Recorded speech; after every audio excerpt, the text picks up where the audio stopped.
Padre rico, padre pobre. Robert Kiyosaki. Introducción. Padre rico, padre pobre. Gracias a que tuve dos padres, gocé de la oportunidad de comparar dos puntos de vista, el de un hombre rico contra el de un hombre pobre. Tuve dos padres, uno rico y uno pobre. Uno de ellos tenía una sólida preparación académica y era inteligente. Contaba con un doctorado y, cuando estudió la licenciatura, cubrió el equivalente a 4 años de trabajo en solo 2. Luego ingresó a las universidades Stanford, Chicago y Northwestern para realizar estudios más avanzados. En todos los casos, con becas. Mi otro padre no pasó de segundo de secundaria. Ambos tuvieron éxito en sus carreras y trabajaron con ahínco durante toda su vida. Los dos llegaron a recibir ingresos muy sustanciosos. No obstante, uno siempre batalló en el aspecto financiero, mientras que el otro llegó a ser uno de los hombres más adinerados de Hawái. Al morir, uno le heredó docenas de millones de dólares a su familia, a grupos de caridad y a su iglesia. El otro solo dejó facturas pendientes por pagar. Ambos eran fuertes, carismáticos e influyentes. Ambos me ofrecieron sus consejos a pesar de que estos eran muy diferentes entre sí. Y aunque los dos creían firmemente en la educación, nunca me hicieron las mismas recomendaciones en lo referente a mis estudios. Si yo hubiera tenido solo un padre, me habría tocado aceptar o rechazar sus sugerencias, pero el hecho de tener dos me dio la oportunidad de comparar sus puntos de vista, el de un hombre rico contra el de uno pobre. En lugar de aceptar o rechazar a uno u otro, pude pensar más, comparar y finalmente elegir por mí mismo. El problema fue que, en ese momento, el rico aún no se había vuelto rico y el pobre tampoco era pobre del todo. Ambos estaban al inicio de sus carreras y enfrentaban dificultades familiares y económicas. A pesar de ello, sus puntos de vista respecto del dinero eran muy distintos. Por ejemplo, uno de mis padres decía: "El amor por el dinero es la raíz de todos los males", mientras que el otro afirmaba: "No tener dinero es la raíz de todos los males". El hecho de tener dos padres siendo tan joven me ocasionó conflictos interiores y exteriores. Yo quería ser un buen hijo y escucharlos. Sin embargo, no hablaban desde el mismo lugar. El contraste entre sus visiones, y en particular en lo que pensaban con relación al dinero, era tan extremo que mi curiosidad fue creciendo y yo me sentí cada vez más intrigado. Y entonces empecé a pensar por periodos más prolongados sobre lo que cada uno decía. Pasé buena parte de mi tiempo en soledad preguntándome cosas como ¿por qué dice eso? Y luego me preguntaba lo mismo respecto a las afirmaciones de mi otro padre. Habría sido mucho más sencillo decir: "Ajá, tiene razón, estoy de acuerdo con él", o rechazar sus opiniones con algo como "mi viejo no sabe de lo que habla". Pero en lugar de eso, tuve dos padres a quien amé y me forzaron a pensar y finalmente a construir una opinión propia. A largo plazo, elegir por mí mismo en lugar de solo aceptar o rechazar sus puntos de vista implicó un proceso mucho más valioso.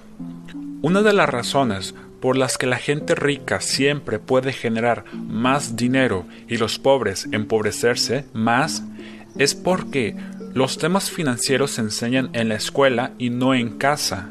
Casi todos aprendemos de nuestros padres lo que sabemos sobre el dinero, pero ¿qué pueden los padres pobres enseñarles a sus hijos respecto a este tema? Solo te dicen cosas como "no abandones la escuela, estudia mucho". Increíblemente, esos mismos niños que se gradúan con calificaciones excelentes también pueden tener una programación y estructura mental deficientes en el aspecto financiero. Por desgracia, en las escuelas no se enseña nada sobre el dinero. El sistema se enfoca en habilidades académicas y profesionales, no económicas. Esto explica por qué banqueros, doctores y contadores que siempre obtuvieron buenas calificaciones en el ámbito académico tienen problemas económicos toda su vida.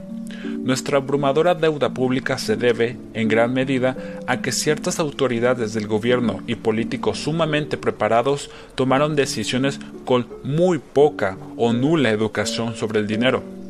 Constantemente me pregunto qué pasará cuando haya millones de personas que necesiten ayuda financiera y médica. Todas esas dependerán de sus familias o gobiernos. ¿Qué sucederá cuando Medicare y Seguridad Social se queden sin fondos? ¿Cómo sobrevivirá un país en el que la responsabilidad de educar sobre el dinero es delegada a los padres, cuya mayoría serán o ya son pobres? Yo aprendí de mis dos padres porque ambos tenían personalidades influyentes. Tuve que reflexionar sobre los consejos de cada uno, y gracias a eso conseguí una visión profunda del poder y del efecto que tiene en la vida lo que uno mismo piensa. Por ejemplo, uno de mis padres tenía la costumbre de decir: "No puedo darme ese lujo". El otro, en cambio, me prohibió repetir esas palabras. Él insistía en que en lugar de eso me preguntara ¿qué tendría que hacer para darme ese lujo? La primera es una afirmación y la segunda una pregunta. La primera te deja sin opciones y la segunda te obliga a pensar para encontrar respuestas. Mi padre rico, que estaba a muy pocos pasos de crear su fortuna, me explicó que al decir «no puedo darme ese lujo», automáticamente tu cerebro deja de funcionar y acepta la idea. Y cuando te preguntas, ¿qué tendría que hacer para darme ese lujo?, lo obligas a trabajar. Cabe señalar que mi padre rico no quería decir esto que debía comprar todo lo que quisiera. En realidad, él era un fanático del ejercicio mental y consideraba que el cerebro era la computadora más potente del mundo. Decía: «Mi cerebro se fortalece todos los días porque lo ejercito y entre más fuerte se hace, más dinero puedo producir». Creía que afirmar «no puedo darme lujo» escondía tras de sí una especie de flojera mental. Aunque mis dos padres trabajaron con ahínco, llegué a notar que, en lo referente al dinero, uno de ellos dejaba que su cerebro se echara a dormir, en tanto el otro tenía la costumbre de ejercitarlo. A largo plazo, el resultado fue que uno se fortaleció en el aspecto económico y el otro se debilitó. Es algo similar a lo que pasa cuando una persona asiste al gimnasio con regularidad y otra se queda tirada en el sofá viendo televisión. El ejercicio físico adecuado incrementa tus posibilidades de tener una buena salud, mientras que el ejercicio mental incrementa las de obtener riqueza. Mis padres mantenían actitudes opuestas y eso afectó a la forma que tenían de pensar. Uno creía que los ricos debían pagar más impuestos para así cuidar de la gente menos afortunada. El otro decía: los impuestos son un castigo para quienes producen y una recompensa para quienes no generan nada. Uno de mis padres me hacía esta recomendación: estudia mucho para que puedas conseguir empleo en una compañía importante. El otro me recomendaba: estudia mucho para que encuentres una compañía importante y puedas adquirirla. Uno decía: no he podido volverme rico porque los tengo a ustedes, hijos. El otro afirmaba: debo ser millonario porque los tengo a ustedes, hijos. Uno nos alentaba a hablar de dinero y negocios a la hora de la cena, y el otro nos prohibió tocar esos temas en la mesa. Uno decía: si se trata de dinero, vete a la segura, no corras riesgos. El otro recomendaba: aprende a lidiar con los riesgos. Uno creía: la casa es nuestra mayor inversión y nuestro activo más importante. El otro sostenía: mi casa es un pasivo, y si para ti representa el activo más importante, estás en problemas.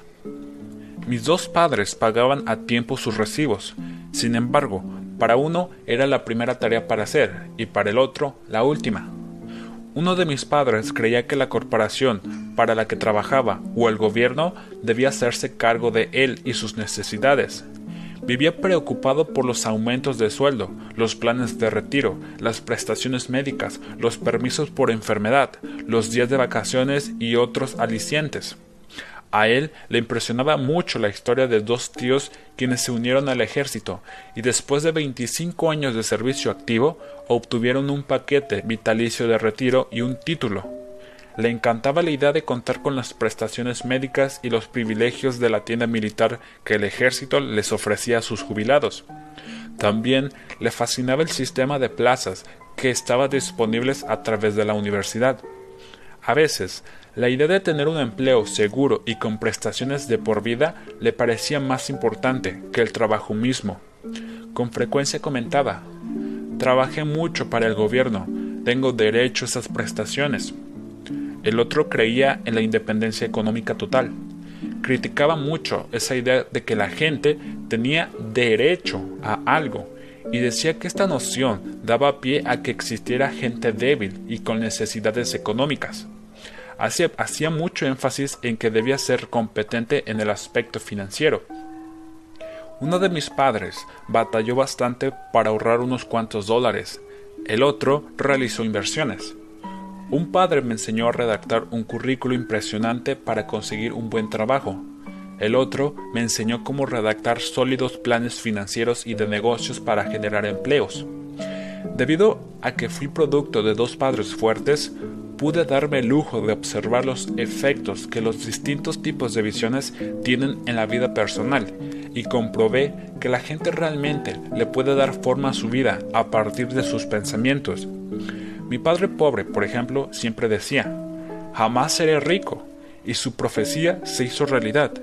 Mi padre rico, por otra parte, siempre hablaba de sí mismo como una persona adinerada. Decía cosas como: «Soy un hombre con dinero y la gente, como yo, no hace estas cosas». A pesar de que después de un golpe financiero importante cayó en bancarrota, continuó refiriéndose a sí mismo como un hombre con recursos. Se cubría al decir: «Existe una gran diferencia entre ser pobre y estar en bancarrota. La bancarrota es temporal, la pobreza eterna». Mi padre pobre decía: «No me interesa el dinero», o «el dinero no importa».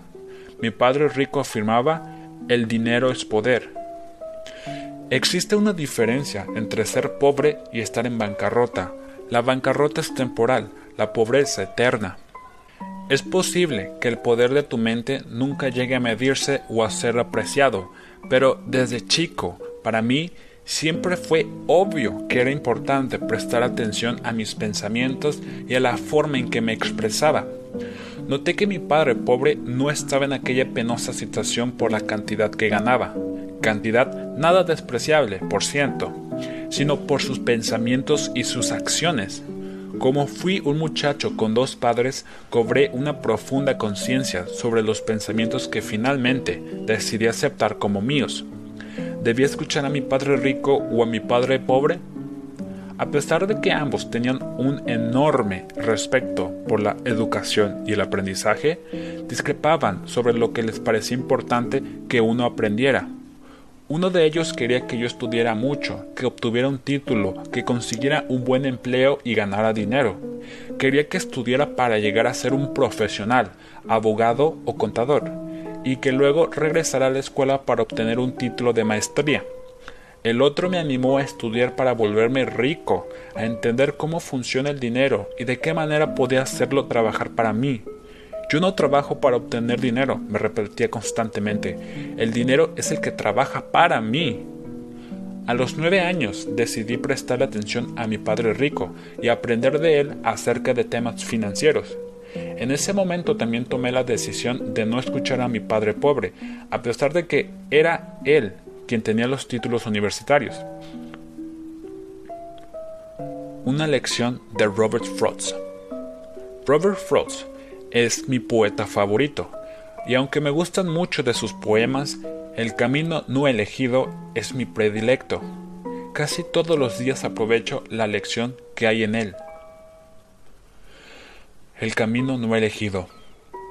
Dos caminos divergieron en un bosque dorado.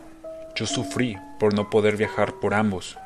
Siendo un viajero solitario, permanecí ahí por un largo rato y miré por uno lo más lejos y con algo de arrebato hasta donde se cegaba en la espesura. pero luego tomé el otro, igual al primero en belleza, y me parece que tal vez elegí con certeza, porque en él la hierba era túpida y anhelaba ser pisada, a pesar de que en aquella encrucijada el paso de otros los había desgastado casi de la misma forma. Y aquella mañana los dos yacían casi iguales. A las hojas el paso no las había ennegrecido de forma total, pero dejé el primero para otro día, y sabiendo cómo el camino nos lleva por la vida, dudé si alguna vez regresaría. Diré esto con un suspiro a siglos y siglos del camino. Dos caminos se separaron en un bosque, y yo tomé el menos transitado, y eso hizo toda la diferencia. A lo largo de los años he reflexionado en varias ocasiones acerca del poema de Robert Frost. Fue muy doloroso elegir no prestarle atención al padre con más estudios, no escuchar sus consejos ni tomar en cuenta su actitud en relación con el dinero. Sin embargo, esta decisión le dio forma al resto de mi vida. Mi educación financiera comenzó cuando decidí a quién escucharía. Padre Rico me enseñó por un periodo de 30 años, hasta que cumplí 39. Dejó de instruirme cuando se dio cuenta de que ya entendía a la perfección lo que durante tanto tiempo trató de inculcarme, y en lo que tanto insistió a veces, a pesar de la cabeza dura que yo era. El dinero es una forma de poder, pero la educación financiera es aún más poderosa que él. El dinero va y viene, pero si tienes información acerca de cómo funciona, entonces ejercerás poder sobre él mismo y podrás empezar a generar riqueza. El pensamiento positivo no funciona por sí solo. La mayoría de la gente asistió a la escuela, pero nunca aprendió cómo funciona el dinero, y por eso, a pesar de su optimismo y buenas intenciones, se pasa la vida trabajando para obtenerlo. Debido a que solo tenía 9 años cuando empecé, las clases de Padre Rico eran muy sencillas. Al final de las mismas, cuando acabó de explicarme todo, noté que solamente me enseñó 6 lecciones fundamentales que se repitieron a lo largo de 30 años. Este libro contiene esas 6 lecciones explicadas de la forma más sencilla posible, de la misma manera que él me las transmitió a mí. Las lecciones no son solo respuestas, son guías que te ayudarán a ti y a tus hijos a tener más riqueza sin importar qué suceda en este mundo de cambio e incertidumbre creciente.